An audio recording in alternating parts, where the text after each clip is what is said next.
In this video, I'm going to show you how to contact Moniepoint customer support, probably through email, phone number, or live chat. So all you just need to do, just log into your Moniepoint account. As you can see right here, I'm on my Android device. So the next thing you're going to do is to click on your profile picture on the top left right there. So then scroll down, then you can see help and support. So just click on that.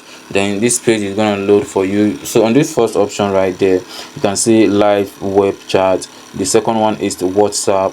The third one is call. You can see their phone number right there, and you can see their email, which is support@moniepoint.com. so you can email them as well. So any issue you are actually facing, you can definitely get in touch with their customer support page, and then they're gonna attend to you without any issue. So if you want to use the web chat, just click on web chat, and if you want to use the WhatsApp, just click on that. And if you want to use the call option, you can also make use of that. You can see their phone number right there. So once you click on call, it's going to take you to your mobile call direct, and once you click on email, it's going to take you to your email, where you can be able to email them and request for anything you actually need.